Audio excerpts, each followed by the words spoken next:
Hello guys, welcome back to my YouTube channel crazy Hesa. അപ്പോൾ നമ്മൾ ഒരു സ്ഥലത്ത് പോയിക്കൊണ്ടിരിക്കണേ കേട്ടോ. അപ്പോൾ ഇത് കാബൂസ് മസ്ജിദ് ആണ് കേട്ടോ. അപ്പോൾ ഈ ഒരു മസ്ജിദ് കണ്ടവർക്ക് മിക്കവർക്കും മനസ്സിലായിട്ടുണ്ടാവും. അപ്പോൾ ഞങ്ങളിത് ഒരു സ്ഥലത്തേക്ക് ഇങ്ങനെ പോയിക്കൊണ്ടിരിക്കണേണ്. അപ്പോൾ ഈ ഒരു ബോർഡ് ശ്രദ്ധിച്ചവർക്ക് മനസ്സിലായിട്ടുണ്ടാവും. കാരണം നമ്മളിന്ന് പോയിക്കൊണ്ടിരിക്കുന്നത് എയർപോർട്ടിലേക്കാണ്. അപ്പോൾ എയർപോർട്ടിലേക്ക് എന്താ പോണേന്നല്ലേ? അതെ ഗൈസ്, അപ്പോൾ ഞങ്ങൾ 3 മാസത്തെ വെക്കേഷൻ കഴിഞ്ഞ് ഞങ്ങൾ തിരിച്ച് നാട്ടിലേക്ക് പോവുകയാണ്. സലാല ബൈ ബൈ പറഞ്ഞിട്ട്.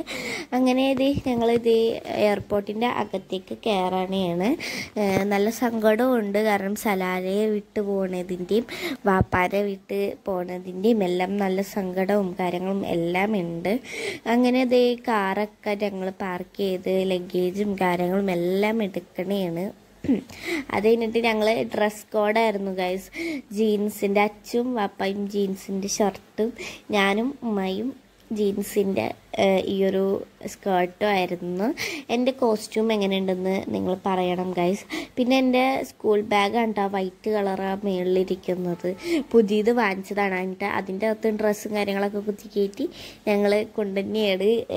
പിന്നെ ഇത് ഇവിടുത്തെ ഒരു പ്രത്യേകത എന്താണെന്ന് വെച്ചാൽ, നമ്മൾ പോണവർക്ക് ഗൾഫിലേക്കോ അല്ലെങ്കിൽ നാട്ടിലേക്കോ ഒക്കെ പോണവർക്ക് മാത്രമല്ല അകത്തേക്ക് കയറാൻ പറ്റുന്നത്. നമ്മുടെ കൂടെ വന്നവർക്കും കയറാം. അത് കഴിഞ്ഞിട്ട് പിന്നെ അങ്ങോട്ട് ചെക്കിംഗ് ഒക്കെ ഉണ്ട്. അപ്പോൾ അവർ പുറത്ത് നിൽക്കേണ്ട വരും. അങ്ങനെ ഇത് ഞങ്ങൾ നടക്കണത് കൊണ്ടാണ് കേട്ടോ ഇങ്ങനെ ക്ലിയർ ഇല്ലാതെ ഇങ്ങനെ കുലുങ്ങി ഫോണാവണം. അപ്പം നമ്മൾ പൊക്കോണ്ടിരിക്കുന്ന പ്ലെയിൻ എന്ന് വെച്ചാൽ എയർ ഇന്ത്യയാണ്.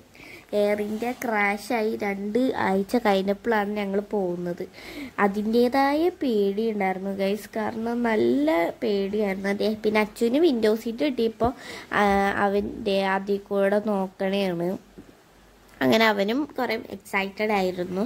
അവൻ്റെ സെക്കൻഡ് ടൈമാണ് പ്ലെയിനിലേക്ക് കയറുന്നത്. 1ാമത്തെ പ്രാവശ്യം നമ്മൾ സലാലേക്ക് പോകുന്നത്, സെക്കൻഡ് വൺ നമ്മൾ തിരിച്ച് നാട്ടിലേക്ക് വന്നത്. അങ്ങനെ അച്ഛൻ്റെ സെക്കൻഡ് ടൈമാണ് പ്ലെയിനിൽ കയറുന്നത്. അത് കഴിഞ്ഞിട്ട് കുറച്ച് നേരം കഴിഞ്ഞപ്പോഴേക്കും എല്ലാവരും കിടന്ന് ഉറങ്ങി കഴിച്ചു.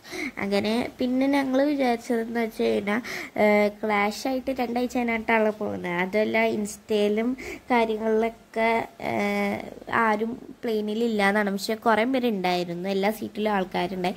അങ്ങനെ നമ്മൾ കൊച്ചിൻ ഇൻ്റർനാഷണൽ എയർപോർട്ടിലേക്ക് ലാൻഡ് ചെയ്തു ഗൈസ്. അപ്പോൾ സലാല ബൈ ബൈ പറഞ്ഞ് നമ്മൾ നേരെ നാട്ടിലേക്ക് എത്തി. ഇനിയുള്ള വീഡിയോസ് എൻ്റെ നാട്ടിലത്തെ വീഡിയോസുകളും കാര്യങ്ങളും എല്ലാം ആയിരിക്കും.